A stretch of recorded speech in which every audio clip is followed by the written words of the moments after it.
Hubo un momento en donde Dios nuestro Señor decidió ponerse demócrata. Y si hay algo en el que decidió repartir con democracia y equidad un don, fue con la estupidez. Somos, sin embargo, menos estúpidos que en otros momentos de la historia. Hemos aprendido a leer, a escribir y hemos ensanchado nuestra mirada. Somos menos infantes. Los publicistas, sin embargo, hacen anuncios pensando que los televidentes son como niños de 8 años, un poco estúpidos y que suplican que les entretengas y les dirijas en su aburrimiento. Resulta que justo cuando se nos ensancha la mirada, aprendiendo a pensar, viene la televisión a volver a estrechárnosla, convirtiéndonos en infantes, es decir, los que no fonan. Basta que salga en la televisión algo para que lo compremos, sea Berlusconi, un coche, un detergente, una colonia con un recipiente fálico, un partido de extrema derecha con maneras militares dirigido por un caradura que se libró de hacer el servicio militar, o una epidemia. ¿Cuánto se asustó la humanidad con aquello del efecto 2000? ¿Os acordáis? El dineral que se gastaron algunos porque se iba a caer el mundo, el sistema, la humanidad, la Vía Láctea. Y nada, de nada, de nada, porque todo era una maldita mandanga para que tú picaras y te gastases la pasta. Y entre tanto, que tuvieras mucho miedo, porque cuando tenemos miedo, ¡ay!, nos acobardamos. Si se hiciera un seguimiento de la gripe común, como el que se está haciendo del coronavirus, ahí sí que nos entraría un susto considerable. Porque hablamos de miles y miles y miles de muertos. Y veríamos ese virus rodeándonos. Y venga a matar gente, y venga a matar gente, y venga a matar gente. Asesinados por un virus que va a por ti. Jack el Destripador mató a 5 mujeres. Pocos años después, los ingleses irían a morir por cientos de miles. Pero como la propaganda era otra, lo hicieron encantados. Hemos aumentado la esperanza de vida porque tenemos agua potable, porque nos lavamos las manos, porque nos deshacemos de nuestras excrecencias corporales y las mandamos lejos de nuestra vivienda, salvo los que tienen la mala suerte de vivir al lado de los vertederos. Y además, tenemos algunas medicinas eficaces. Pero la esperanza de vida de los medios de comunicación necesitan el roce con la muerte. Sea un pequeño que se cae en una fosa, 3 niñas asesinadas, un loco que dispara a su mujer. Nunca se van a interesar los medios por las cosas de fondo, porque aburren. ¿Qué hay detrás? ¿Por qué pasan las cosas? ¡No! Quedémonos en la superficie, entretenida a la gente, porque lo único que necesitan es que estés pegada a la pantalla para que ellos después puedan cobrarle a los anunciantes su dinerito.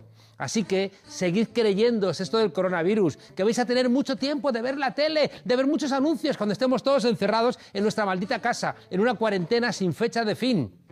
El sueño de los autoritarios, tenernos a muchos encerrados, y lo van a lograr gracias al miedo que nos están metiendo. ¿Sabéis qué os digo, desobedientes? Que a veces parecemos idiotas. Bienvenidos a la frontera.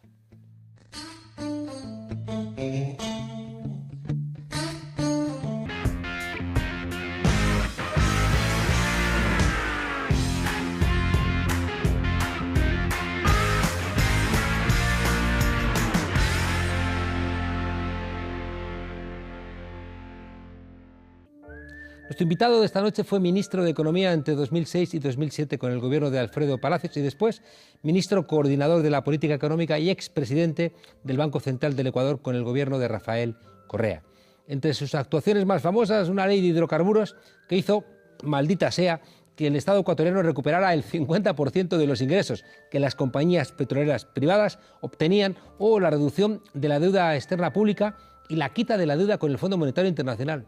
¿Cómo no van a odiar a estos personajes? Ahora está observando cómo todos los logros de esos años están siendo desmantelados y entiende que no puede quedarse cruzado de brazos. Diego Borja, buenas noches, invitado.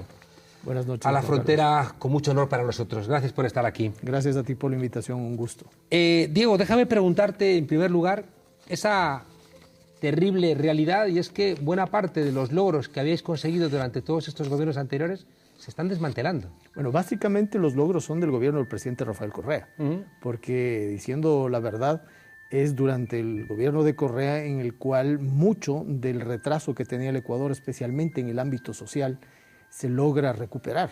Estoy hablando de la desigualdad, estoy hablando de la pobreza, estoy hablando del empleo adecuado, del crecimiento económico, de la inversión social, de los derechos. Es decir, muchos de esos logros se los realizan en estos 10 años de Correa, y en menos de 3 años el gobierno de Moreno ha devastado virtualmente todo este gran avance. Se dice que es fácil destruir, ¿no? Mucho más fácil que construir. Así es. Qué duda cabe. La ciudadanía claro, está confusa porque una de las cosas de esto que llamamos el lawfare es lo que han hecho siempre, ¿eh? Lo que pasa es que ellos no podrían encarcelar ni a Lula ni encarcelar al presidente Correa como encarcelaron a Mandela. Tienen que construir todo un entramado jurídico para acusarles de corrupción, que siempre es lo que más escandaliza en la opinión pública, y acompañarlo con una enorme manipulación en los medios de comunicación para que sean los propios beneficiados de las políticas de Lula o de las políticas de Rafael Correa, para que, como en una película en España, La lengua de las mariposas, el niño al final, cuando pierde la guerra a la República, le tire una piedra a ese maestro que le enseñó todo. Fíjate, es importante decir que yo fui un crítico severo, yo diría que a veces áspero, de Rafael Correa. Participé en su gobierno, pero en la tradición de la cual yo vengo, que es de la izquierda radical en el Ecuador, la crítica y la autocrítica era parte de nuestro componente. Y en su momento yo tuve una crítica fuerte a Rafael, y al punto que me separé del gobierno. Pero eso no me impide ver todo lo que hizo Correa. No me impide ver los enormes aportes que le hizo al país. ¿Tú querías ir más deprisa y más lejos? Probablemente sí, probablemente habían discrepancias respecto a la modalidad de tratar, por decirte, al movimiento social. Yo pienso que el movimiento social debe expresarse. A ratos no había esa comprensión en el otro lado. Bueno, y eso nos llevó a una ruptura, pero Moreno vuelve a juntarnos, vuelve a juntar esta aspiración por tener un país democrático, un país en crecimiento, un país de los productores, no un país oligárquico, no un país vendido al Fondo Monetario Internacional, no un país que agache la cabeza ante lo que ya habíamos logrado, que era una soberanía verdadera. Entonces, lo que no logramos, digámoslo así, juntos, Moreno lo logra, porque pienso yo que en este mismo momento la tarea es superar esa falsa dicotomía entre correísmo y anticorreísmo y volver a construir un sendero progresista y democrático. ¿Cómo crees que se explica la traición de Lenín Moreno?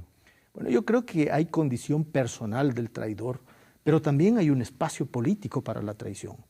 Y creo que desde un punto de vista autocrítico nos faltó una construcción política organizativa más sólida, nos faltó una negociación y un acuerdo permanente con el movimiento social, digo, haciendo autocrítica desde el lado del gobierno de Correa, y también, obviamente, nos faltó un fortalecimiento de una base popular que en un momento determinado salga a defender con fuerza sus logros, ¿no?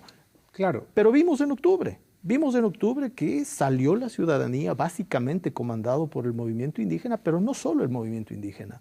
El movimiento de pobladores, el movimiento de estudiantes, el movimiento de las personas que hoy día han perdido su empleo, que han caído nuevamente en pobreza, porque además hay una devastación de la clase media también, salió a protestar.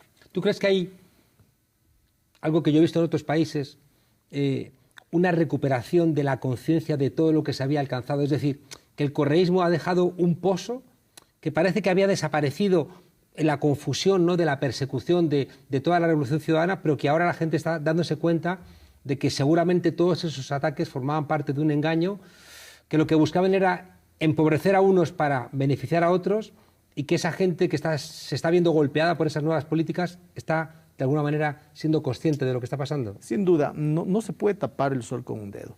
Tú puedes en algún momento ser crítico, como decía hace un momento, de determinada línea de acción política que tuvo el gobierno de Correa. Un maltratamiento, por ejemplo, en la negociación con los indígenas, un maltratamiento en la negociación con los trabajadores. A veces somos arrogantes desde el gobierno, es así, la gente que nos alzan y que nos llevan al gobierno. Es así, la arrogancia es probablemente el mayor vicio que puede tener un gobernante.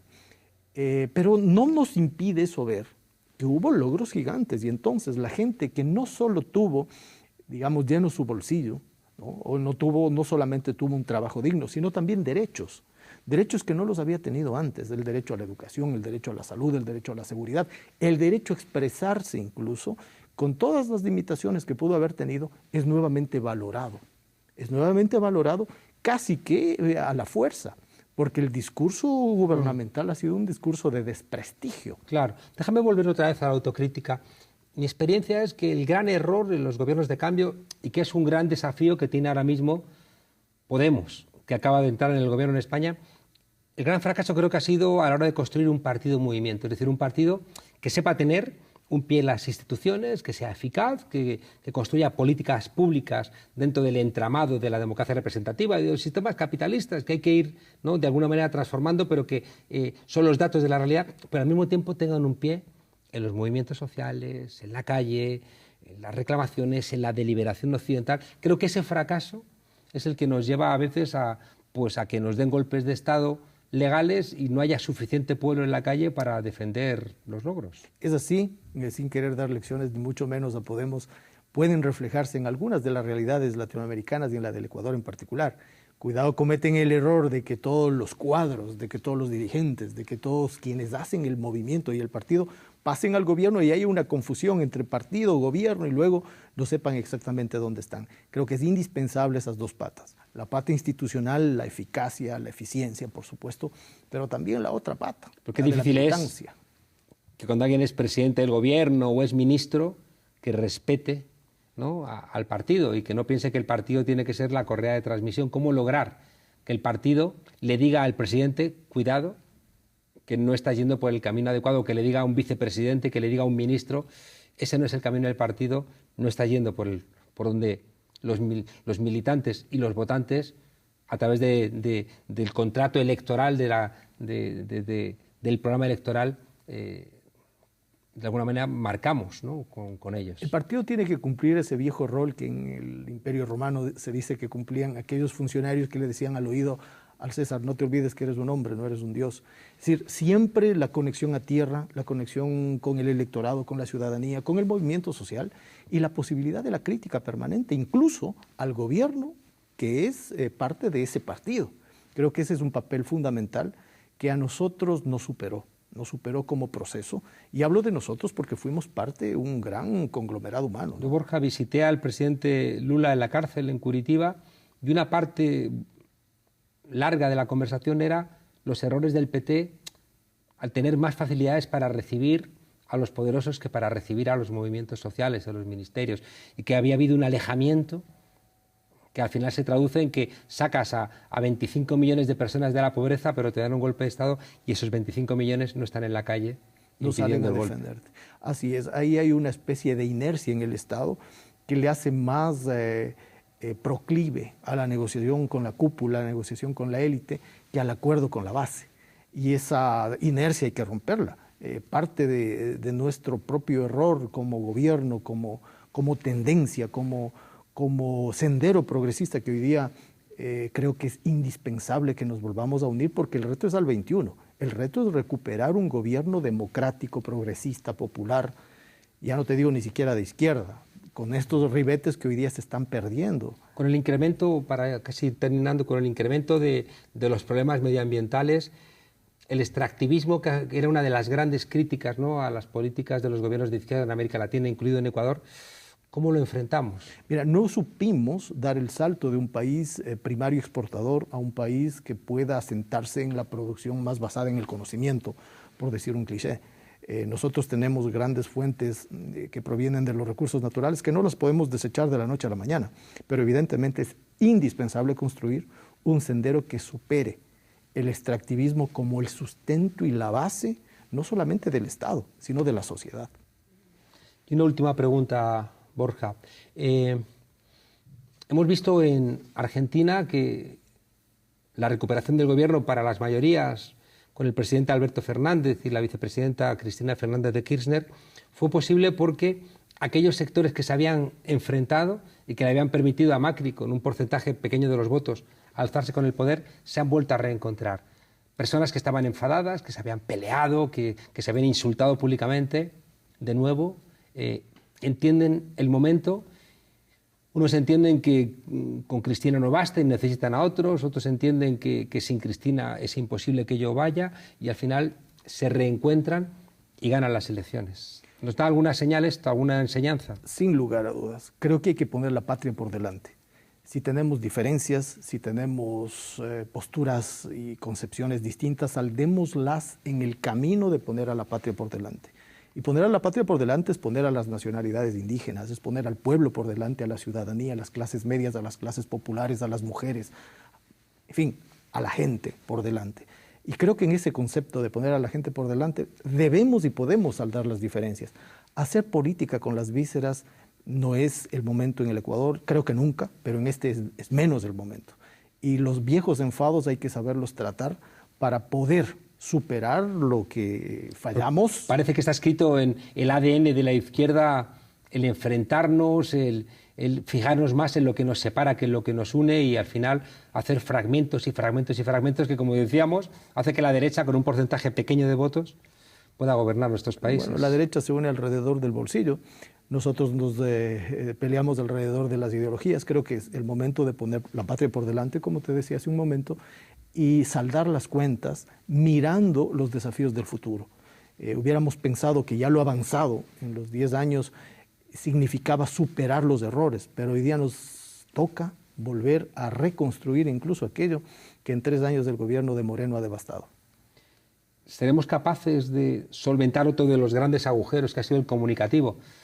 Porque la manera de hacer comunicación parece que sigue siendo hegemonía de la derecha. En el caso ecuatoriano, la crisis de octubre, de esta fuerte movilización indígena y popular, también llevó a la crisis no solo al Estado, sino a los medios de comunicación.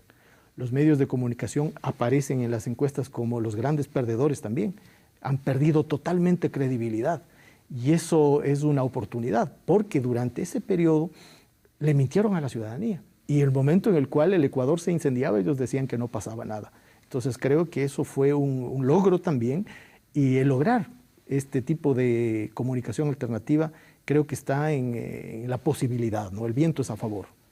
López Obrador no contra todo pronóstico, porque los pronósticos siempre han estado ahí, pero contra todos los grandes poderes, incluido Televisa, ganó en México, Alberto Fernández ha ganado en Argentina, el pueblo está en la calle en Chile, reclamando un proceso constituyente que vaya más amplio que el que está concediendo ahora mismo el pinochetismo. En Colombia, bueno, pues Petro sacó el 40 y tantos % de los votos. En Brasil, el PT sacó el 47% de los votos. Han tumbado a Evo Morales, pero hay un movimiento popular reclamando un espacio y van a tener que encarcelar a medio país. ¿Hay aires de cambio en América Latina de los cuales forma parte también el Ecuador? El viento está a nuestro favor. Es obligación construir la nave y construir el capitán que aproveche este viento, pero el viento está a nuestro favor. ¿Y el correísmo va a ser un referente de cómo se pueden hacer las cosas? Mira, no se puede pensar en el Ecuador superar el momento presente de devastación de Moreno sin el correísmo. Todas las críticas que tú quieras al correísmo, pero la patria por delante y con el correísmo y fuera del correísmo a generar un amplio frente de acuerdo para superar este difícil momento. En la entrevista que le hace larguísima Ignacio Ramos Net a Fidel Castro, al final del libro dice Fidel, quizá nuestro principal error fue no entender que la crítica no había que hacerla a la interna del partido, en las escondidas, sino que había que hacerla en las plazas, en las universidades, en las escuelas. Yo creo que la crítica, cuando viene de los propios dirigentes, creo que le da una inyección de vitaminas a nuestro pueblo, y creo que eso es casi una de las mejores armas, ¿no?, para ganar el poder, decirle la verdad al pueblo y reconocer cuando nos hemos equivocado. Perder el miedo a señalar la equivocación propia y de nuestro amigo, de nuestro aliado. Eso es fundamental. Deliberar públicamente las diferencias. Mostrarle a la gente dónde nos estamos no poniendo de acuerdo, dónde tenemos oposición. Creo que eso contribuye, porque además vuelve transparente la crítica y no un hecho escondido que parece que se negociaría por debajo de la mesa, que además no hay nada que esconder. Cuando la crítica es fraterna, yo lo he dicho en el caso ecuatoriano, en mi caso personal, yo tiré la piedra pero no escondí la mano con Correa. Y eso creo que nos da la posibilidad de tratar las diferencias por delante y superarlas. Diego Borja, muchas gracias. ¿Cambia algo la existencia de un gobierno de izquierdas en España?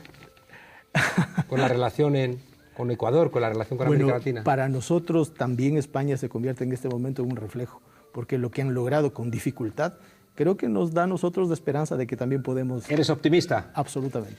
Diego Borja, muchísimas gracias por estar aquí en la frontera. Mucha suerte con el Ecuador, un país al que tanto queremos, y ojalá La historia castiga a los traidores y también haga ver, ¿no?, a los pueblos que con los traidores no hay futuro. Roma no paga a los traidores, dice, ¿no? Bueno, Donald Trump me temo que sí. Muchísimas gracias. Hasta pronto aquí en La Frontera. Gracias.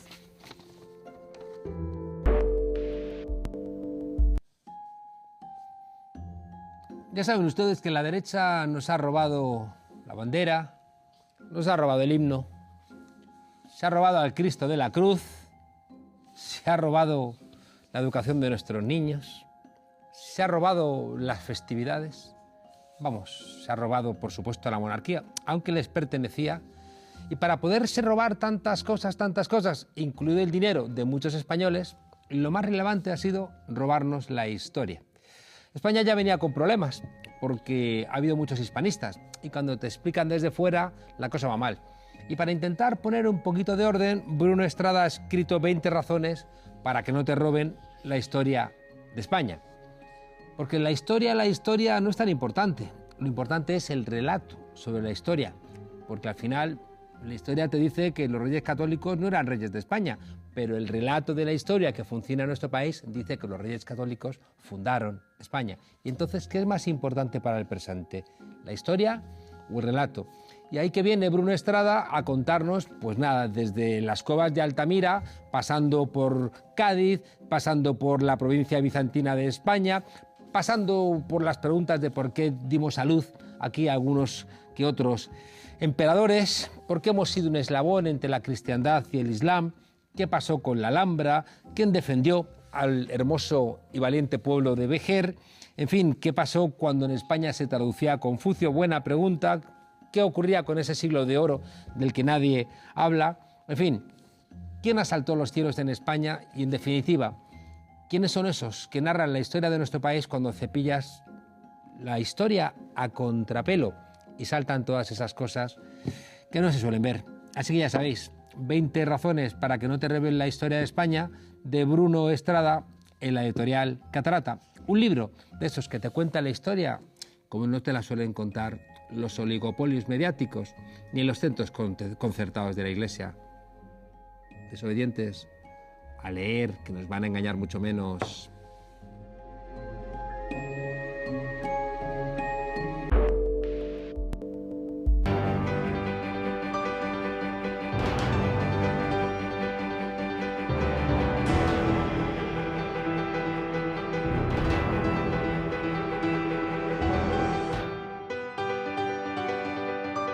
¿Qué pasa, Juan Carlos? Me echabas de menos, ¿no? Resulta que el otro día me enteré que el Cinzan de la derecha, Faes no, el otro, Forocoche, ha empezado a hacer circular el término charo para referirse a mujeres de más de 40 años, votantes de izquierda, feministas, sin hijos, que, según ellos, por estas mismas razones, son unas amargadas y unas malas personas. Se habla hasta de charocracia, totalitarismo, y una no sabe si reír o llorar.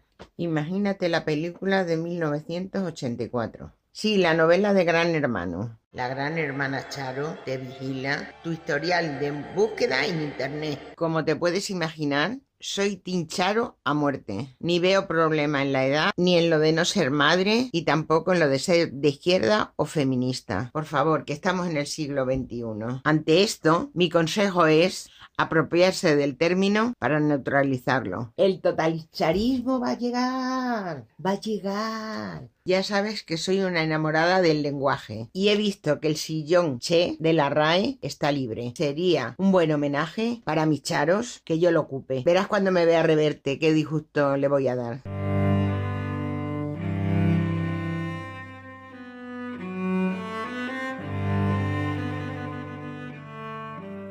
Hola, querides. He pensado que por cada concepto machista, racista o capacitista, desde este sillón Che de la RAE, Teresa va a proponer un concepto como respuesta. Hoy en concreto vengo a hablar de los ibaritas, con V, en claro homenaje a Soto Ibar. El ibarita es ese muchacho de 30 a 40 años con estudios universitarios que parece y se dice de izquierda, pero que a la hora de la verdad expresará su ideología con su fijo. Soy de izquierda, pero soy feminista, pero no soy facha, pero al Ibarita le llevan los demonios las contradicciones de la izquierda y gastará tinta, tiempo y salida necesario para evidenciarlo. Para él todo tiempo pasado es mejor, no había tanta tontuna. El Ibarita es ese que te dice que por culpa de la corrección política esto o aquello a día de hoy no se podría hacer. Y me pregunto yo, este muchacho no ha visto nunca un vídeo de la Zoe. A su lado,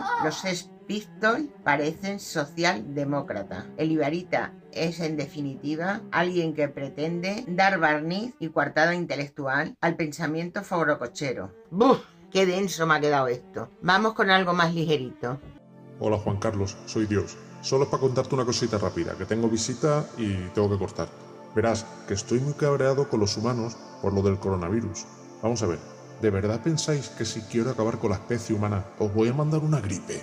Hombre, por favor, me ofende, que yo tengo un bagaje, una clase. Si quisiera mataros a todos, mandaría una pandemia de, no sé, de malaria, o mandaría otro Melendi. Por cierto, me decepciona la derecha española que no haya visto el chiste fácil con el famoso presentador de Salvados, Jordi Ébola. Bueno, perdón. ¡Ay, ya están ahí! Bueno, te dejo que vienen los de Hacienda a cobrarme el IBI. Se ve que ahora con el gobierno de izquierda la iglesia pues ha puesto todas las cosas a mi nombre. Ahora la derecha reza testaferro nuestro que está en los cielos. Bueno, Juan Carlos, a mí digo adiós. Chao, chao, chao. Joder, un cambio climático. Un día hace frío, otro día hace calor. Es que ya...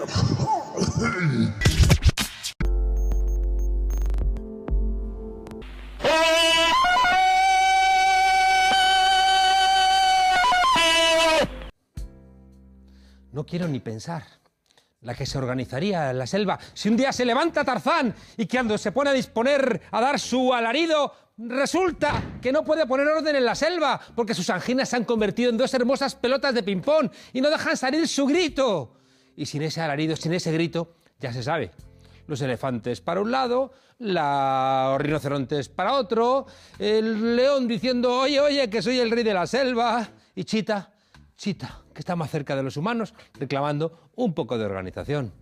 La amigdalitis de Pablo Iglesias no es tan grave como el coronavirus, pero, dice la derecha, llega justo en el momento en que toca hablar catalán en la intimidad, incluso un poquito más allá, justo antes de una mesa de diálogo entre el gobierno y la Generalitat, y con los buitres del PP deseando seguir viviendo del conflicto catalán, ya que sus rezos para que ETA renazca, aunque sea con un maldito documento diciendo que están dispuestos a regresar a las andadas. Un maldito documento que puedan enseñar en Antena 3, pero no. No existe ese documento y la gente de derechas está desesperada. Hombre, digámosle a la ultraderecha que Iglesias no es Tarzán y que en Alcampo no venden taparrabos y tampoco tiene su potencia de voz, aunque en estas negociaciones hace falta alguien que grite «¡Ancagua! ¡Ancagua! ¡Ancagua!» y la cosa se enquista. Una especie de traductor, relator entre el independentismo de unos y el constitucionalismo de otros. En esto del independentismo, muchos porteadores han acabado despeñados. El camino es largo, difícil, lleno de peligros. ¿Estará el tesoro al final de la montaña? ¿Estará el tesoro al final del arco iris? Ay, en este viaje no faltarán serpientes radiofónicas que lancen su ponzoña a quien les quiera escuchar después de ser hipnotizados con su mirada. Tampoco faltarán hienas televisivas que muerdan y desgarren mientras ríen como locas. O cocodrilos digitales mintiendo en sus cloacas y hasta una jirafa aristocrática que tiene la rabia y da cabezazos contra las copas de los árboles aprovechando su estirado cuello. Por supuesto, como en cualquier película de Tarzán que se precie, tribus de extrema derecha deseando cocinar a fuego lento al gobierno progresista, Pablo Iglesias, en la olla, y los demás a su alrededor. En fin, que Pablo Iglesias tiene que recuperar la voz en estas negociaciones. Mucho líquido, Iglesias, y muchas gárgaras. Y hablando de gárgaras, que se vayan a hacer gárgaras estos buanas blancos del barrio Sésamo Salamanca, La Moraleja, que prefieren una guerra civil en Cataluña que les permita poder seguir engañando a la gente. Ancagua, Ancagua, desobedientes.